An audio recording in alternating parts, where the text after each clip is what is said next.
ওম শান্তি। প্রশ্ন, অন্তর্মুখী কিভাবে হব? উত্তর, অন্তর্মুখী অর্থাৎ আত্মদর্শন করা। এক হলো অন্তর্মুখী আত্মা, আর এক হলো বহির্মুখী আত্মা।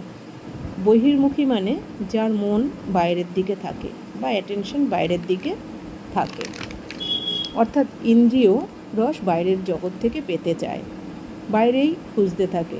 তাই যারা বহির্মুখী হয় তাদের ইন্দ্রিয় চঞ্চল হওয়ার জন্য তারা ব্যর্থ বলে, ব্যর্থ শুনে, ব্যর্থ কিছু দেখে, বা একটু শপিং করে নিল, বা ভালো অথচ অস্বাস্থ্যকর খাবার খেলো, একটু বেড়াতে গেল, এভাবে বাইরের জগতের থেকে তারা সুখ শান্তি পেতে চায়।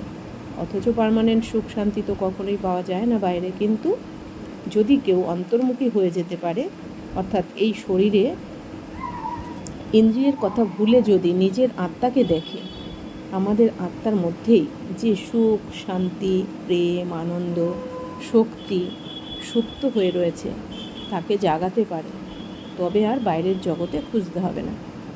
এর জন্য সারাদিনে বারবার আত্মাকে দেখার চেষ্টা করতে হবে। আর শিব বাবাও বলেছেন, সাইলেন্স শক্তিকে যদি প্রয়োগ করতে চাও তবে অন্তর্মুখী আর একান্তবাসী হতেই হবে। আর সাইলেন্স শক্তি না থাকলে বিশ্বসেবা বা মনসা সেবাও করা যাবে না। তাই বাবা বলেন, সারাদিনে 1 ঘন্টা পর পর 5 মিনিট বা 10 মিনিট বা কমসে কম 3 মিনিটের জন্য হলেও অন্তর্মুখী হওয়ার অভ্যাস করো। অন্তর্মুখী না হলে শক্তিশালী হতে পারবে না, আর শক্তিশালী স্থিতি না হলে সমস্যাকেও জয় করা যাবে না। অথচ চারদিকে সমস্যারূপী পাহাড় থাকা সত্ত্বেও আমাদের সম্পূর্ণ হতে হবে। তাই বারবার সারাদিনে মাঝে মাঝে এই অভ্যাস করা উচিত, যেন এই দেহ নেই এরকম মনে করতে হবে। ঘরকেও ভুলে যেতে হবে। শুধু মনে রাখো, আমি আত্মা, শান্ত স্বরূপ। সাইলেন্সে চলে যাও। পার্থিব জগতে বিজ্ঞানীরাও কিছু আবিষ্কার করার আগে আন্ডারগ্রাউন্ড হয়ে যেত, অর্থাৎ সাইলেন্সে থাকতো। তাদের যেটা আবিষ্কার করার লক্ষ্য থাকতো, সবসময় মন বুদ্ধি তাতেই ফোকাস করতো তারা, তবেই তারা কিছু আবিষ্কার করতে পেরেছে।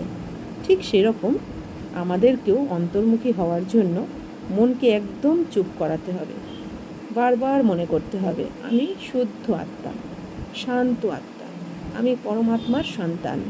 পরমাত্মার থেকে শান্তির কিরণ, শক্তির কিরণ, পবিত্র শক্তিশালী কিরণ আমার মধ্যে আসছে। 3 মিনিট বা 5 মিনিট অভ্যাসের সময় অ্যাটেনশন রাখতে হবে, যেন কোনো দেহধারী মনে না পড়ে। দেহকে, এই দুনিয়াকে একদম ভুলে যাওয়ার অভ্যাস করতে হবে, যে ব্যাস এই নাটক এবার সম্পূর্ণ হয়েছে, এবার বাবার সাথে ঘরে ফিরতে হবে। তবেই অন্তর্মুখীও হওয়া যাবে আর সাইলেন্স পাওয়ারও এসে যাবে। আচ্ছা, ওম শান্তি।